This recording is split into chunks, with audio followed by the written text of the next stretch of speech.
Jangan lupa subscribe YouTube channel Metro TV News dan jangan lupa nyalakan notifikasinya.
Faktanya masih menjadi pilihan utama para siswa-siswi baru di berbagai tingkatan sekolah. Selain karena kualitasnya yang semakin membaik, sebagian besar keberadaannya dinilai dapat meringankan beban orang tua. Karena siapapun yang bersekolah di sini, biayanya ditanggung oleh negara. Tidak heran jika setiap tahun peminatnya begitu membludak dibandingkan dengan keberadaan sekolah milik swasta. Kondisi ini pula yang boleh jadi dimanfaatkan oleh segelintir oknum yang diduga memanipulasi sistem penerimaan demi mengeruk cuan. The Journalist memulai peliputan dengan memotret carut-marut penerimaan peserta didik baru atau PPDB tahun 2022 di Provinsi Banten. Kondisi kian bertambah rumit ketika muncul sejumlah persoalan saat sistem PPDB berlangsung, seperti kusutnya sistem zonasi, dugaan manipulasi lokasi, jalur prestasi, serta nilai rapot akademik maupun sertifikat non-akademik dan dugaan permainan dokumen perpindahan tugas orang tua.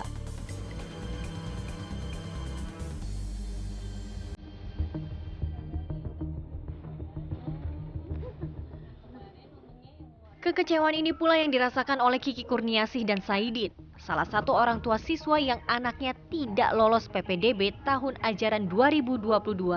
Baik melalui jalur prestasi maupun zonasi. Saat ditemui tim The Journalist, pasangan suami istri ini menuturkan bagaimana sang anak Masita Salwa tidak lolos jalur penerimaan zonasi di SMA Negeri 12 Tangerang karena jarak rumahnya dengan sekolah pilihannya itu terlampau jauh, yakni sekitar 3 km. Saat itu keluarga menerima hasil tersebut karena alasannya dianggap masuk akal. Namun kejanggalan mulai muncul saat Kiki dan Saidin mendaftarkan anaknya melalui jalur prestasi non-akademik di SMA Negeri 3 Kota Tangerang. Masita Salwa dinyatakan tidak lolos, padahal ia merupakan seorang atlet Kempo, peraih medali emas dan perak dalam ajang Pekan Olahraga Pelajar Daerah atau Popda Banten tahun 2022.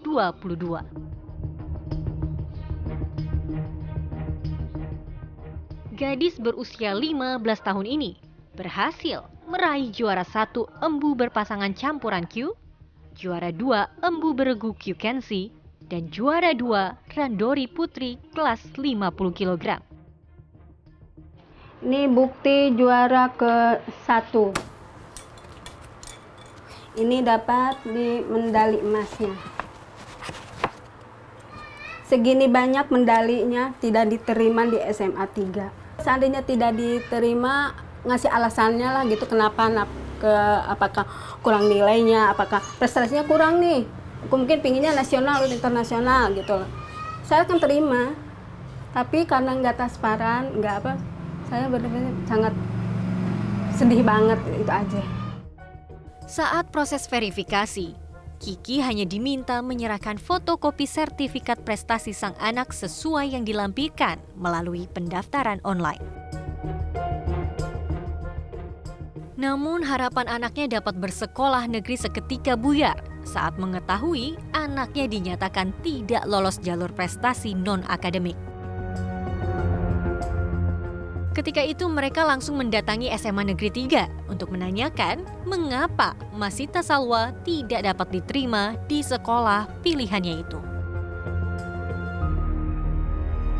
Sudah dilihat dari hasil pengumumannya, hasilnya cuma tidak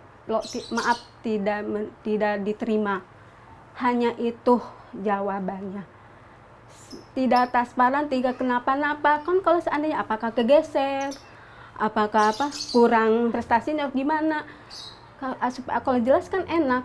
Kalau seandainya kurang dari apa-apa saya juga bisa nerima, tapi ini nggak transparan, cuman begitu tidak diterima. Mendengar cerita Masita Salwa, tim The Journalist berupaya mengkonfirmasi dan meminta data penerimaan jumlah siswa, utamanya besaran kuota siswa jalur prestasi non-akademik yang dapat diterima di sekolah tersebut.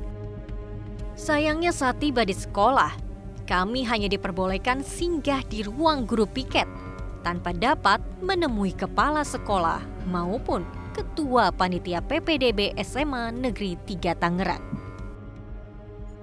Kita sih cuma mau nanya terkait ini sih Bu, jalur prestasi yang non-akademik di sekolah ini, yang PPDB kemarin, itu sebenarnya poin penerimaannya berapa gitu? Oh gitu. Kata Ibu katanya kalau mau Senin aja, kan Senin Ibu udah ada. Oh gitu. Dia kan bisa sampai misal Sabtu, kemudian Senin ada, tapi sebelum kesini telepon dulu aja kan mulai sekolah. Ketika itu guru piket yang bertugas menolak berkomentar saat ditanya soal proses PPDB di sekolah ini. Sudah 2 kali ke SMA ini saya tidak dapat bertemu dengan panitia PPDB ataupun kepala sekolahnya. Hari ini pun diinformasikan ada ketua PPDB, namun jadwalnya full mengajar, jadi tidak bisa dan dijadwalkan ulang. Tapi sebenarnya saya sudah melakukan konfirmasi nih ke pelatih Salwa, yaitu pelatih Kempo yang sudah melakukan konfirmasi sebenarnya ke SMA 3 ini. Diinfokan melalui pesan WhatsApp bahwa yang diterima di sini PPDB jalur prestasi non-akademik khususnya di olahraga, yaitu yang diterima kejuaraan internasional. Dan pihak pelatih pun menanyakan sebenarnya penjelasan atau transparansi dari PPDB Banten ini khususnya di jalur prestasi seperti apa. Namun kita pun belum mendapatkan jawaban.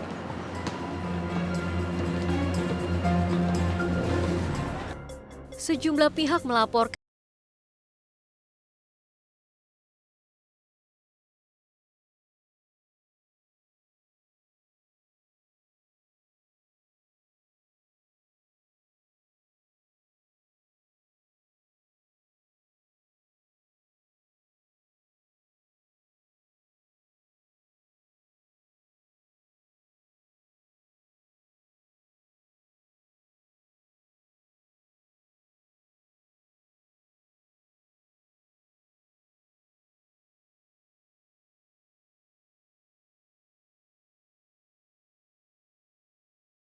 ada beragam modus diduga dilancarkan oleh para pelaku untuk mengutak-ngatik kuota penerimaan siswa baru di tiap tingkatan sekolah. Pertama, mulai dari kendala teknis pada saat orang tua ingin melakukan pendaftaran PPDB. Jadi ada yang mengadukan bahwa kesulitan untuk mengakses website sekolah pada saat ingin daftar PPDB. Kemudian ada juga yang mengadukan, yang kedua, hasil pengumuman yang tidak sesuai dengan harapannya. Jadi ketika dia menemukan informasi bahwa ada anak yang rumahnya lebih jauh daripada rumah dia, tapi bisa diterima gitu. Nah, ini sudah meminta penjelasan ke sekolah, namun belum memperoleh tanggapan. Kemudian dia melaporkan atau menyampaikan pengaduan ke Ombudsman. Kemudian ada juga yang menyampaikan laporan informasi mengenai adanya praktik jual beli. Jual beli dalam arti bahwa untuk diterima di sekolah negeri dia harus membayar sejumlah uang kepada sekolah. Ada juga yang bentuk lain laporannya adalah pemalsuan dokumen ataupun dugaan adanya upaya markup nilai untuk masuk diterima melalui jalur prestasi, misalnya gitu, prestasi akademik. Berdasarkan data pokok sekolah di situs Kementerian Pendidikan dan Kebudayaan hingga Agustus tahun ini, Provinsi Banten yang terdiri dari 8 kabupaten kota setidaknya memiliki 3.898 sekolah dasar negeri dan 742 sekolah dasar swasta. Untuk SMP negeri, sekitar 574 sekolah dan SMP swasta 1.020 sekolah. Sementara, jumlah SMA negeri di wilayah ini hanya 161 sekolah. SMA swasta jumlahnya lebih banyak, yakni 440 sekolah.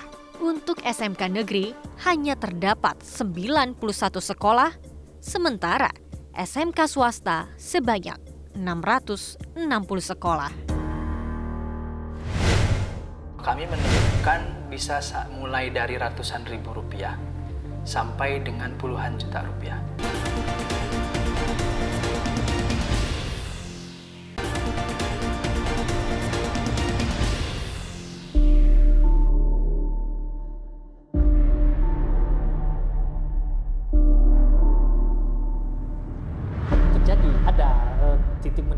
Mungkin terjadi bahwa ada rekomendasi dari DPRD yang tidak bisa mereka tolak.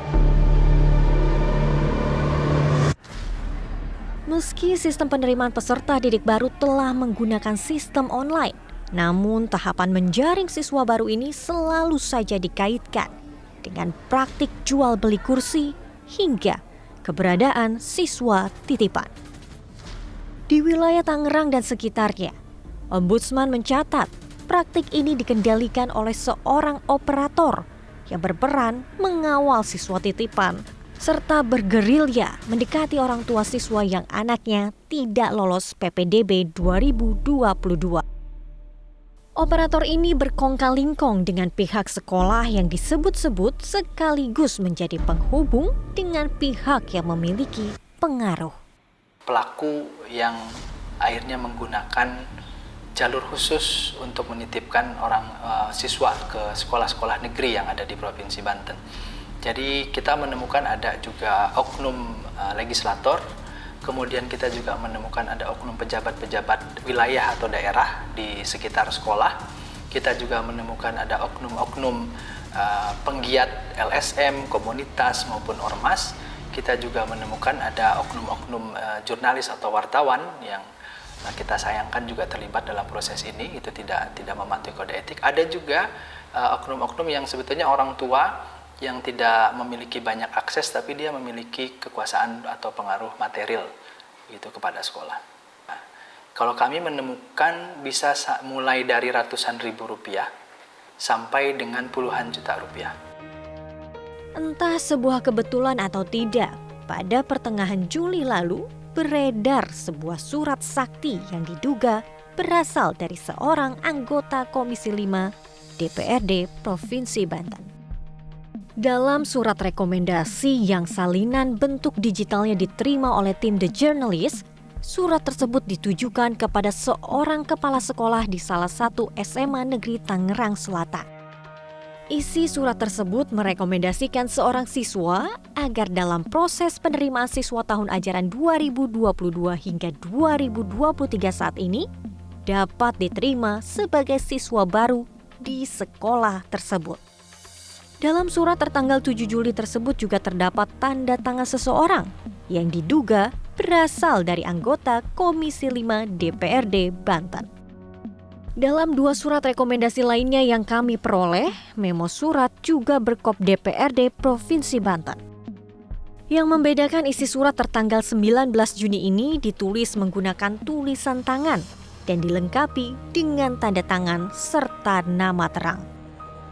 Imron Kamami, pemerhati pendidikan di Banten, mengungkapkan lebih jauh soal beredarnya surat sakti siswa titipan anggota dewan. Surat itu dari komitmen bersama antara Komisi 5 DPRD Banten dengan Dinas Pendidikan Provinsi Banten. Komitmennya entah tertulis entah tidak tertulis kami tidak tahu, tapi terdengar kabar bahwa setiap anggota DPRD Komisi Banten dari Komisi 5 boleh mengajukan nama untuk konstituennya sejumlah 20 anak tiap anggota se-Provinsi Banten. Dari komitmen itulah kemudian daftar nama itu diinput oleh pihak sekolah. Ada sekitar 300-an nama yang akan diinput nanti oleh Dinas Pendidikan. Apakah Bapak sudah memastikan itu ke pihak sekolahnya, apakah benar ini surat dari DPRD yang diberikan ke sekolah atau Bapak sudah konfirmasi ke DPRD? Beberapa sekolah yang kami temui mengatakan benar bahwa ada rekomendasi dari DPRD yang tidak bisa mereka tolak. Imron membeberkan, tidak sedikit pula orang tua calon siswa masuk ke dalam jebakan calo yang menyebabkan kerugian puluhan juta. Kami menemukan bukti di Tangerang Selatan ada korban yang menyerahkan sejumlah uang kepada orang lain untuk mengurus sekolahnya, tapi yang bersangkutan tidak bersekolah. Kerugian yang diderita oleh orang tersebut hingga mencapai sekitar 30 juta satu anak. Anaknya tidak bersekolah karena dia korban dari percaloan. The Journalist mengkonfirmasi sejumlah temuan tersebut ke Ketua Komisi 5 DPRD Banten Yeremia Mendrova. Politikus asal PDI Perjuangan ini tak menampik jika terdapat praktik titip menitip siswa baru dengan tetap melihat bagaimana prosesnya. Kemungkinan itu terjadi, ada titip menitip mungkin terjadi. Tetapi yang perlu kita garis bawahi di sini adalah bagaimana prosesnya titip menitip itu tidak melanggar yang ada gitu loh. Mungkin titip menitip kalau misalnya sekedar mengadvokasi misalnya tadi ada yang berprestasi. Terkait surat sakti yang tersebar di masyarakat, Yeremia membantahnya. Yang pertama, saya sudah memanggil kepala sekolah khusus yang ada di Tangsel beberapa sekolah. Saya menanyakan kepada mereka, apakah pernah melihat surat seperti ini? Mereka mengatakan tidak melihat. Kalau melihat bentuk suratnya, kalau surat biasanya kan sudah terlipat. Ini kan surat digital, bukan dalam bentuk terlipat. Kemudian kop surat resmi DPRD tidak seperti ini. Kalau lihat isinya lagi, di sini nama sama NIK siswa. NIK siswa itu tidak dikenal sekarang, yang dikenal adalah NISN. Dan tidak mungkin anggota Komisi 5 tidak mengetahui membedakan antara NIK siswa dengan NISN.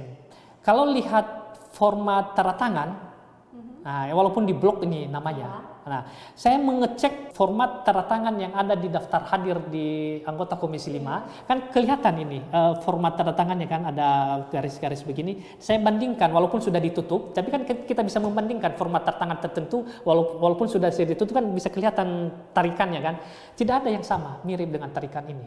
Nah, kalau tulis tangan tentu kan bisa kita lihat tarikannya, dan kalau ini saya tidak bisa berkomentar. Tentu harus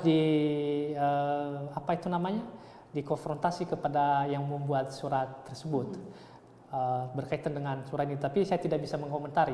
Yang saya bisa mengomentari yang mengatasnamakan Komisi 5 tadi, dan saya mengatakan, saya meyakinkan itu tidak benar, itu suratnya palsu, ada yang mengatasnamakan atau ada yang membuat surat itu seakan-akan dari Komisi 5, tapi itu bukan dari Komisi 5. Selain itu kami juga mendatangi Dinas Pendidikan dan Kebudayaan Provinsi Banten.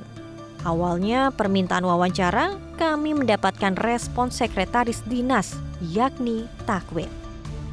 Namun belakangan, yang bersangkutan sama sekali tak menjawab saat dihubungi oleh tim The Journalist. Kami juga mendatangi Ruang Tabrani, Kepala Dinas Pendidikan dan Kebudayaan Banten. Namun, yang bersangkutan sedang tidak ada di tempat. Sementara Sekretaris Dinas Takwim hanya menjawab pesan singkat jika dirinya sedang rapat, sehingga belum dapat ditemui. Terkait penerimaan uang atau jual beli kursi pada saat PPDB 2022 di Banten ini ternyata tidak dapat dikonfirmasi oleh Dinas Pendidikan dan Kebudayaan di provinsi ini. Saya pun langsung datang nih ke kantor untuk melihat apakah Kepala Dinas bisa konfirmasi. Nyatanya tidak, karena Kepala Dinas tidak ada di tempat. Selain itu juga sekretaris ataupun kasubagnya tidak ada. Tak hanya itu, saya pun sudah mencoba nih mengkonfirmasi melalui telepon. Nyatanya Kepala Dinas tidak aktif dan juga tidak menjawab pesan singkat. Sebenarnya sekretaris dinas telah menjawab dan menanggapi kami. Namun nyatanya hari ini tidak dapat dijumpai juga karena informasinya sedang rapat dengan Sekda. Kalau saya bertahan belum daftar ke swasta karena pertama ya memang tidak ada biaya. Berapa sih? 6.800.000, 7 juta. Kamu PGI di situ 18 juta.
SMA 20 itu udah di ACC tanggal, saya lihat berkasnya tuh tanggal serah terima tuh tanggal 15 bulan 7 ya, bulan 7 tanggal 15 ya, udah ada tanda tangan, tapi ternyata tetap tidak masuk ke SMA 20 gitu.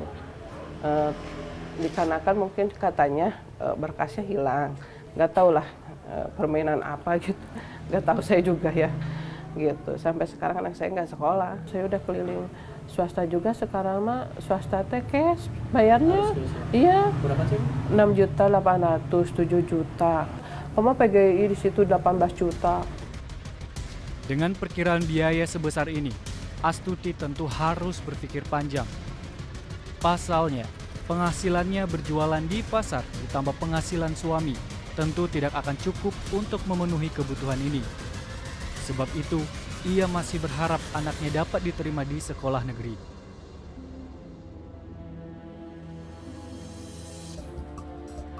Di Bandung, kami juga menyambangi kediaman Nuri, seorang siswi berprestasi yang kini terancam putus sekolah karena namanya terdepak dari jalur afirmasi sistem PPDB. Maklum, dengan segudang prestasi yang dimiliki Nuri, Mariam, sang ibu, awalnya yakin putrinya akan diterima di sekolah pilihan.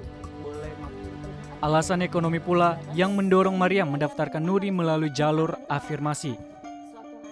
Namun kenyataan justru berkata lain. Kendalanya karena lokasi.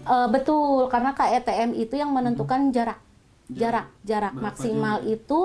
Kalau untuk pilihan ke-1 dia di SMA 20 itu maksimal jaraknya 1.800 sampai 1.200, sedangkan jarak dari rumah 2 kilo 2.000 meter. Yang pilihan kedua itu jaraknya itu yang keterima maksimal 500 meter, sedangkan dari rumah 600 meter. Itu yang KETM. Nah, yang zonasi pun saya memilih pilihan sekolah yang sama karena memang yang terdekat itu kan SMA itu ternyata sama. Yang ke zonasi juga kurang lebih seperti itu. Yang keterima itu kalau untuk SMA 20 tuh 1.500 sampai 1.800-an, anak saya 2 kilo. Yang SMA 10 maksimal 500 meter, sedangkan jarak rumah 600 meter. Berarti rata-rata yang di wilayah sini semua belum tidak keterima. Dan betul, itu yang teman-teman daerah sini semuanya nggak ada yang ke negeri, semuanya ke swasta. Kalau saya bertahan belum daftar ke swasta karena pertama, ya memang tidak ada biaya. Saya juga sudah utarakan dari mulai bapak anak saya dipakai fotonya loh untuk PPDB jalur prestasi, kata saya teh. Apakah tidak adalah minimal penghargaan untuk anak saya gitu kan. Itu sudah termasuk juga saya utarakan nilai ujian tertinggi di sekolah di SMP 49, juga diutarakan juara 2 kota aksara juara 2 kota Bandung aksara Sunda, finalis Ki Hajar Olimpiade Sains Ki Hajar Kemendikbud juga saya utarakan, juara juga medali perak Olimpiade Sains di POSI juga saya utarakan. Makanya kita bertahan gitu dengan harapan mungkin pihak negeri akan menelpon sesuai dengan janjinya Bapak Distrik beliau ini. Ila Setiawati, Ketua Forum Masyarakat Pemerhati Pendidikan, menyoroti betapa sistem PPDB yang selama ini berlangsung belum sepenuhnya berpihak kepada masyarakat yang wilayahnya tidak terdapat sekolah negeri. Persoalan inilah yang meski mendapat catatan penting instansi terkait.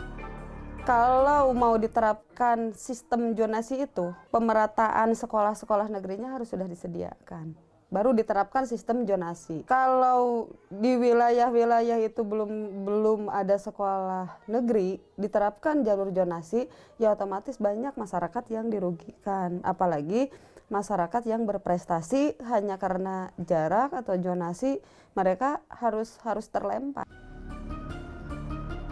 Kami juga mendatangi SMA Negeri 20 Kota Bandung, sekolah yang menjadi pilihan orang tua siswa seperti Astuti dan Mariam, sebagai tempat menimba ilmu anak-anaknya. Banyak jalur yang bisa dipilih oleh calon peserta didik yang sesuai dengan kondisi peserta didik. Ketika peserta didik punya prestasi akademik yang bagus, pilih jalur rapot. Jangan menggunakan jalur yang lain gitu ya. Misalkan dia berprestasi nih, punya prestasi nilai rapotnya baik, gitu, juara terus pakai jalur KETM, kan nggak nyambung karena KETM nanti seleksinya jarak, bukan rapotnya kan gitu. Nah ini harus jelas gitu, jadi masyarakat harus paham betul jalur mana yang memungkinkan untuk anaknya bisa diterima atau peluang untuk diterimanya besar gitu. Sosialisasi ke orang tua atau calon peserta didik di SMP harus lebih masif gitu, sehingga masyarakat punya pemahaman yang utuh tentang PPDB dan akhirnya tidak akan menjadi salah pilih. Saat ditanya masih terdapat anak-anak berprestasi di Kota Bandung yang terancam putus sekolah karena tidak lolos PPDB jalur afirmasi, Tantan Suryana Santana, Sekretaris Dinas Pendidikan Kota Bandung, melimpahkan persoalan ini ke Dinas Pendidikan Provinsi. Kalau berbicara SMA sebetulnya kewenangan Dinas Pendidikan Provinsi Jawa Barat ya, Jawa Barat. Di jalur prestasi pun ada persaingan. Jadi ada bobot nilai seperti itu.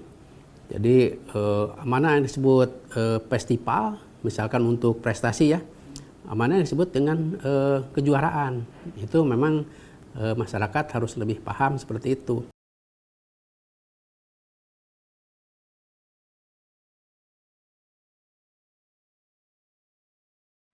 Berdasarkan data dari Dinas Pendidikan Provinsi Jawa Barat, terdapat 627 kecamatan di Provinsi Jawa Barat yang sudah mendapatkan akses pendidikan. Sedangkan jika dibandingkan dengan jumlah keseluruhan kecamatan yaitu sebanyak 848 kecamatan. Ini berarti 130 kecamatan masih belum mendapatkan akses pendidikan atau sekolah negeri. Padahal sistem zonasi ini sudah diterapkan di Provinsi Jawa Barat.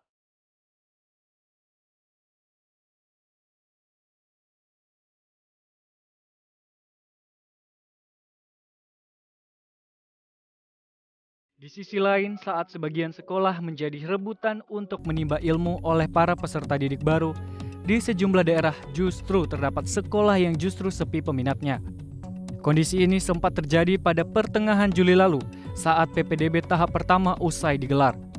Seperti yang terjadi di Sekolah Dasar Negeri 197 Sriwedari, Surakarta, Jawa Tengah. Dari rangkaian PPDB, sekolah ini hanya memiliki 1 orang murid baru pada tahun ajaran 2022-2023. Akibat sistem zonasi, sejak tahun lalu jumlah murid baru di sekolah ini terus berkurang. Kondisi sekolah sepi peminat pada PPDB sistem zonasi tahun ajaran baru juga terjadi di Kulon Progo, yakni di Sekolah Dasar Negeri Ngrojo, Kulon Progo. Sekolah ini bahkan tidak mendapatkan siswa sama sekali. Ironisnya, kondisi sekolah kekurangan siswa disebut-sebut terjadi di ratusan sekolah dasar yang tersebar di Kulon Progo. Fakta ini tentu hanya contoh kecil dari ribuan sekolah di seantero negeri yang boleh jadi pula mengalami nasib serupa.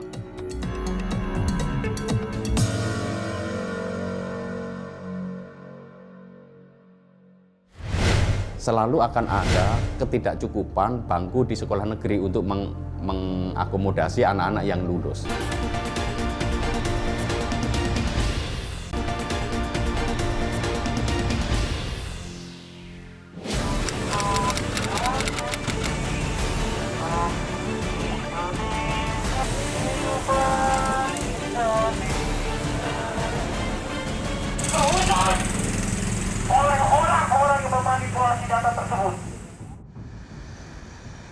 Hari Senin, 25 Juli 2022 lalu, sekelompok mahasiswa yang mengatasnamakan diri sebagai Aliansi Rakyat untuk Pendidikan Nasional menggelar aksi protes di depan gedung SMA Negeri 2 Kota Bekasi. Aksi ini digelar untuk menuntut pihak sekolah agar transparan dalam melaksanakan sistem penerimaan peserta didik baru tahun ini. Tidak hanya di SMA Negeri 2, aksi protes juga dilakukan di depan SMA Negeri 4 Kota Bekasi.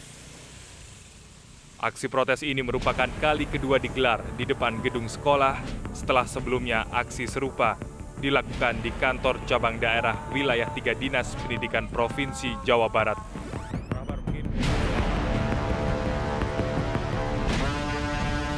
Apa latar belakang? Adanya mafia pendidikan ini bukan ya sekali di tahun ini aja, tapi kegeraman kita pecah di tahun ini karena salah satunya itu adalah titik zonasi yang berubah dari awal prestasi 500 sehingga jadi 800 meter saat di tes di zonasi.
Adalah Nur Laila, ibu dari Aulidia Zalfa Fauziah, orang tua siswi lulusan SMP Negeri 54 Kota Bekasi.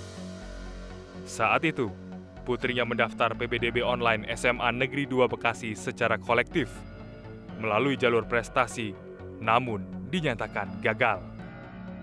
Aulidia kembali mencoba peruntungan dengan mendaftar kembali melalui jalur zonasi. Namun sayang, upayanya belum pula membuahkan hasil. Ia kembali tidak lolos.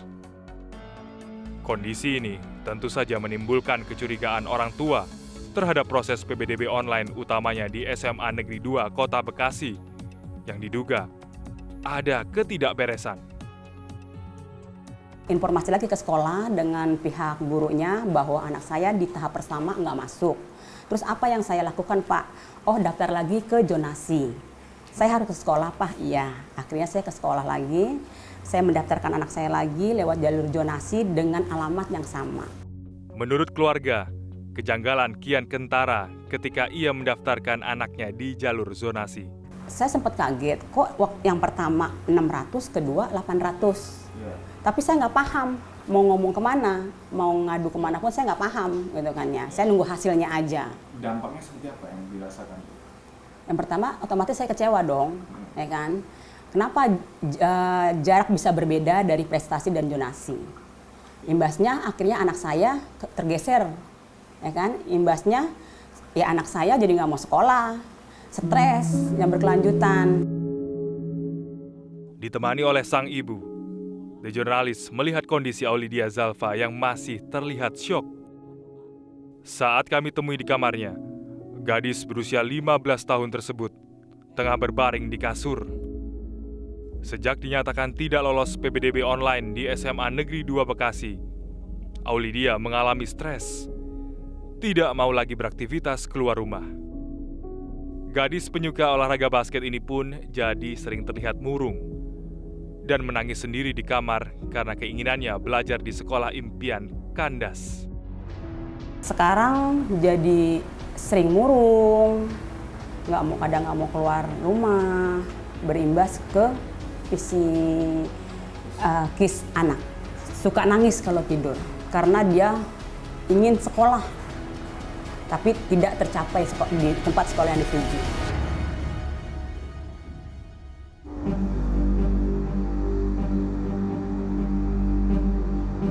Pertemuan ini pun akan kami coba untuk konfirmasi langsung kepada pihak SMAN 2 Bekasi.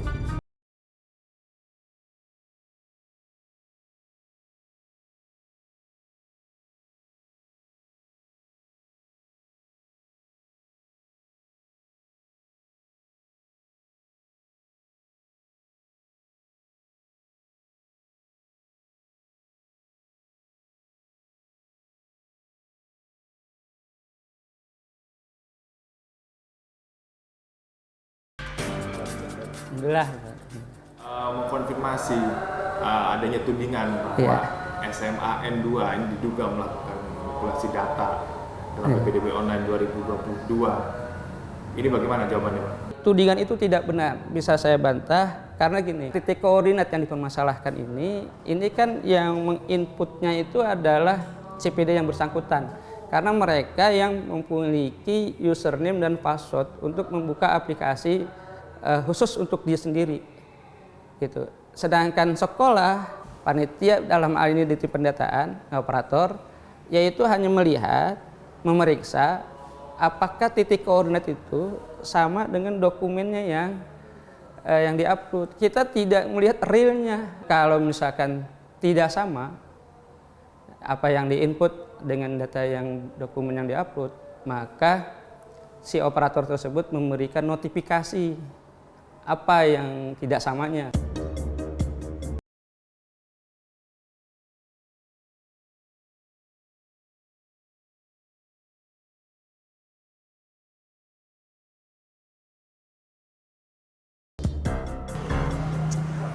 Tidak hanya di SMAN 2 Bekasi saja, permasalahan PPDB online juga ditemui di SMA Negeri 4 Bekasi. Dan untuk mengkonfirmasi hal tersebut, saat ini saya akan mencoba untuk menemui langsung Kepala Sekolah SMAN 4 Bekasi.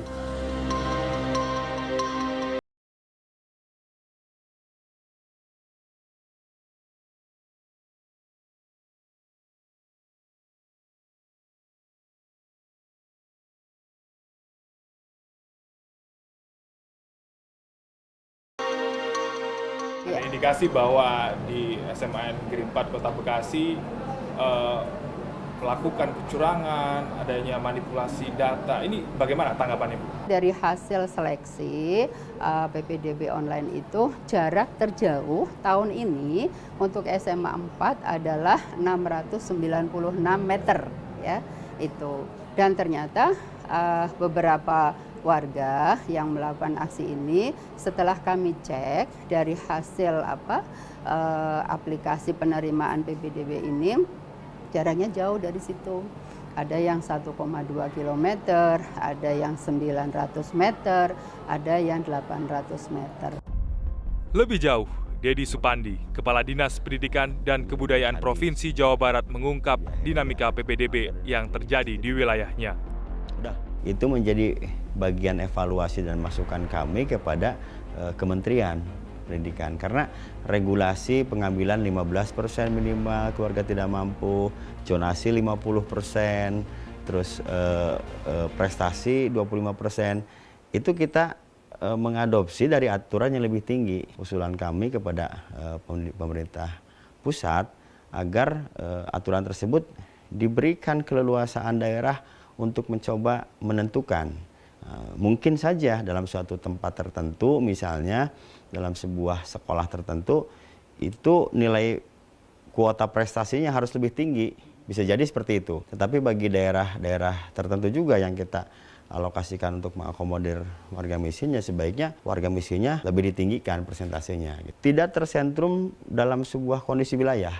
Saya berharap justru itu tersentrum di satuan-satuan pendidikan. Gitu. Pengamat pendidikan Doni Kusuma melihat ketidakseimbangan antara jumlah peserta didik baru dengan ketersediaan sekolah negeri boleh jadi menjadi pemicu mengapa pemerataan pendidikan sering terhambat. Meski terdapat sekolah swasta, sebagian besar orang tua maupun siswa mengincar sekolah negeri sebagai pilihan utama. Celakanya, tidak sedikit pula yang memilih untuk tidak bersekolah jika tidak diterima di sekolah negeri. Selalu akan ada ketidakcukupan bangku di sekolah negeri untuk mengakomodasi anak-anak yang lulus. Karena itu caranya seperti apa? Itu tadi, pemerintah daerah dan DPRD harus berdiskusi, berdialog untuk membuat anggaran bagaimana membantu anak-anak ini masuk ke sekolah. Tidak perlu membuat sekolah baru, karena ada sekolah swasta, sudah ada gedung, sudah ada bangku, sudah ada gurunya. Tinggal bagaimana mekanisme pendampingannya, pembiayaannya, itu dibiayai oleh APBD.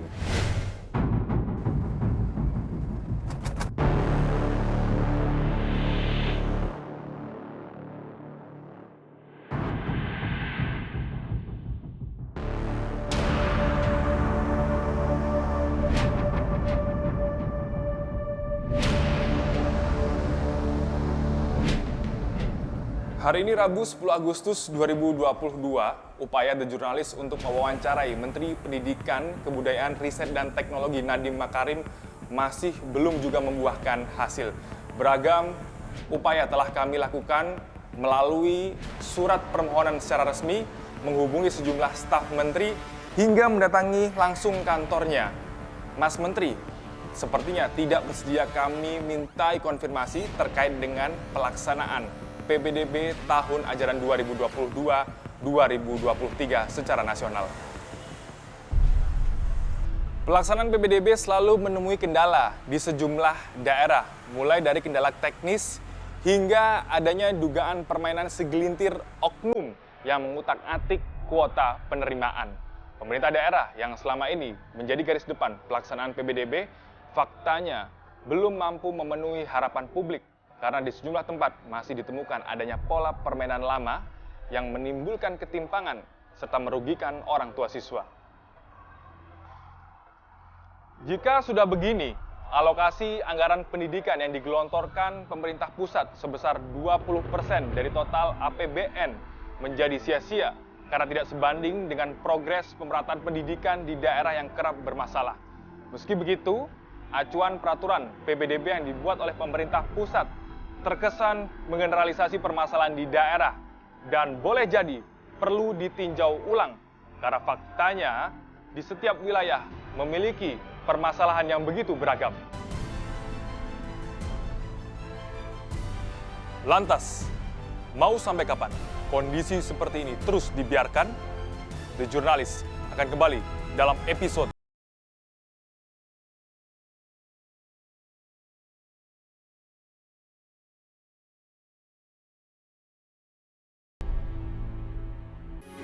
Metro TV